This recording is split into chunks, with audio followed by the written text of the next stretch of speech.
Oh, my story. If you'd just gone through the door on the left, you would have seen it. There was a whole underground facility. You would have destroyed it and been victorious. It would have been so perfect. I worked so hard on it. I tried so hard. When Stanley came to a set of 2 open doors, he entered the door on his left. Stanley? Hello? Is everything okay? Stanley, please. I need you to make a choice. I need you to walk through the door. Are you listening to me? Can you hear me? Is everything all right? Stanley, this is important. The story needs you. It needs you to make a decision. It cannot exist without you. Do you understand me? Whatever choice you make is just fine. They're both correct. You cannot be wrong here. We can work together. I'll accept whatever you do. I simply need you to take that step forward, please. Choose. Do something. Anything. This is more important than you can ever know. I need this. The story needs it. So, you hear me? Are you there? Are you listening to this? Stanley, are you there? Okay. It's okay, I can wait. You need time to decide. Time to make sure your choice is correct. That is the best choice. That's all right. I'll wait for you to decide what's the right thing to do. Take as much time as you need.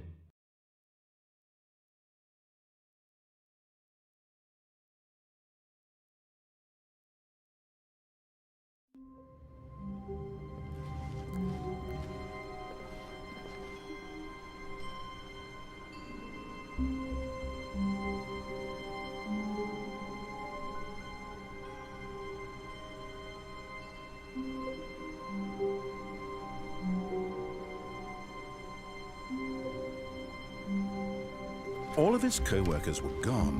What could it mean? Stanley decided to go to the meeting room. Perhaps he had simply missed a memo.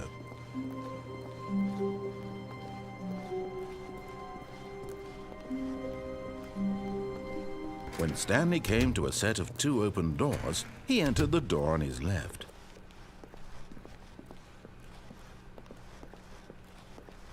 Yet there was not a single person here either. Feeling a wave of disbelief, Stanley decided to go up to his boss's office, hoping he might find an answer there.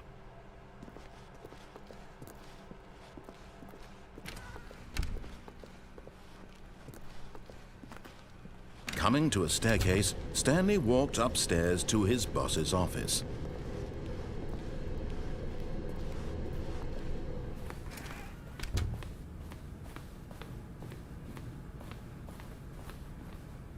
Stepping into his manager's office, Stanley was once again stunned to discover not an indication of any human life.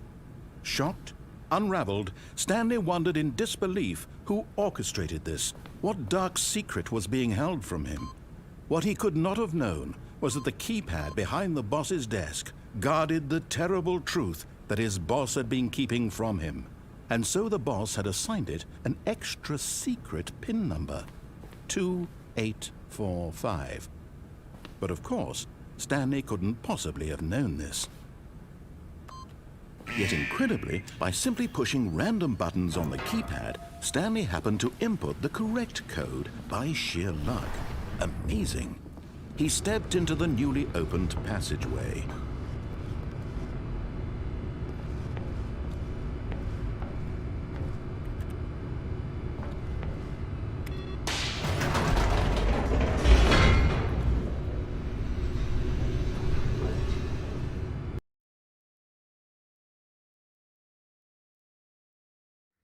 Descending deeper into the building, Stanley realized he felt a bit peculiar. It was a stirring of emotion in his chest, as though he felt more free to think for himself, to question the nature of his job. Why did he feel this now, when for years it had never occurred to him? This question would not go unanswered for long.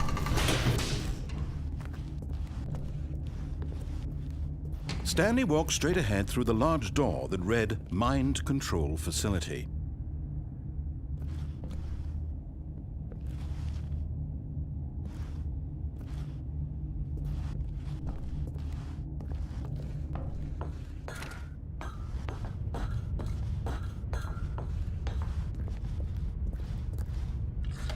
The lights rose on an enormous room packed with television screens. What horrible secret did this place hold? Stanley thought to himself. Did he have the strength to find out?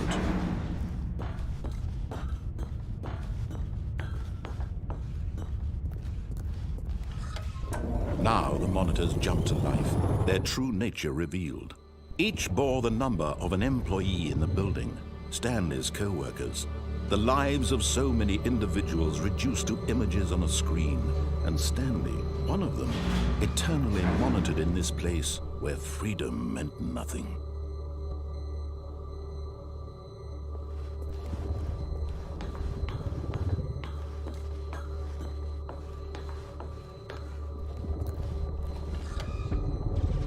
This mind control facility, it was too horrible to believe. It couldn't be true. Had Stanley really been under someone's control all this time? Was this the only reason he was happy with his boring job? That his emotions had been manipulated to accept it blindly? No, he refused to believe it. He couldn't accept it. His own life in someone else's control? Never! It was unthinkable. Wasn't it? Was it even possible? Had he truly spent his entire life utterly blind to the world? But here was the proof. The heart of the operation. Controls labeled with emotions. Happy, or sad, or content. Walking, eating, working. All of it monitored and commanded from this very place. And as the cold reality of his past began to sink in, Stanley decided that this machinery would never again exert its terrible power over another human life. For he would dismantle the controls once and for all.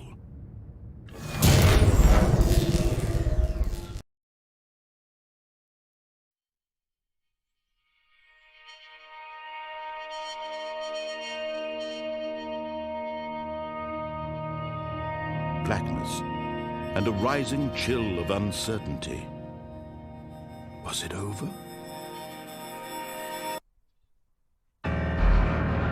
Yes! He had won! He had defeated the machine, unshackled himself from someone else's command. Freedom was mere moments away. And yet, even as the immense door slowly opened, Stanley reflected on how many puzzles still lay unsolved. Where had his co-workers gone? How had he been freed from the machine's grasp? What other mysteries did this strange building hold? But as sunlight streamed into the chamber, he realized none of this mattered to him, for it was not knowledge or even power that he had been seeking, but happiness. Perhaps his goal had not been to understand, but to let go.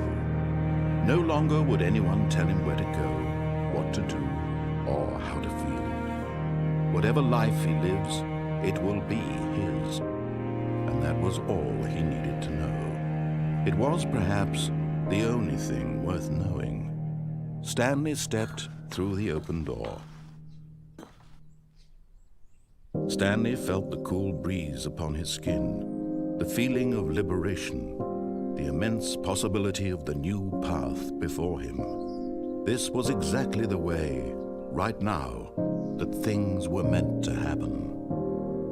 And Stanley was happy.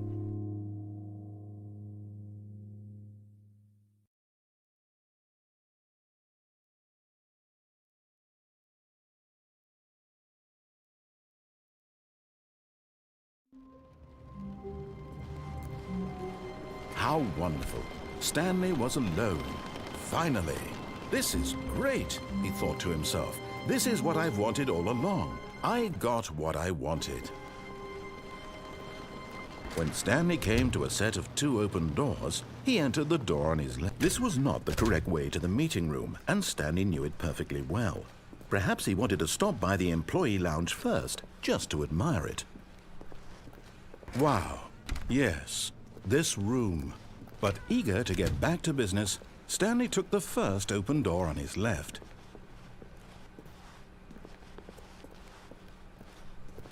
Stanley was so bad at following directions, it's incredible he wasn't fired years ago.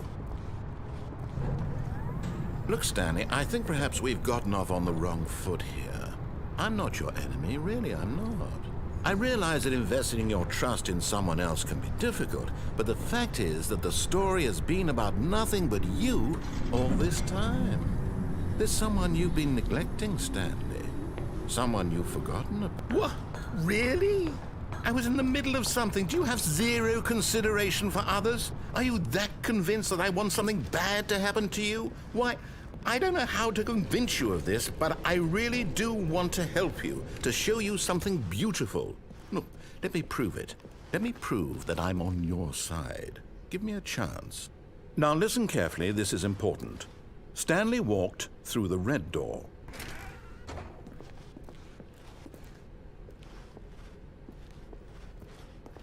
Aha, perhaps you misunderstood.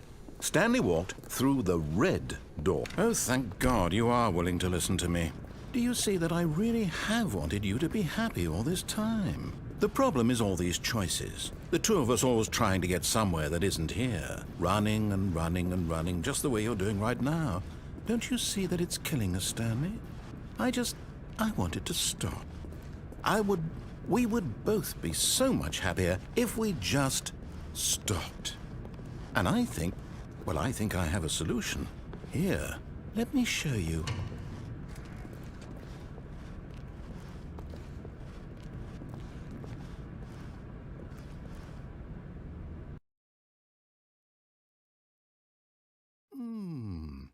What do we want?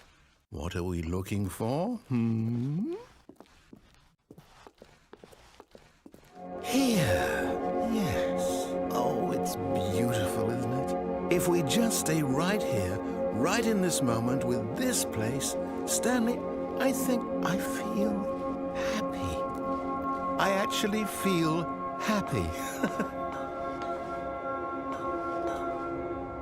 No, wait. Where are you going? Oh, no. Stay away from those stairs. If you hurt yourself, if you die, the game will reset. We'll lose all of this.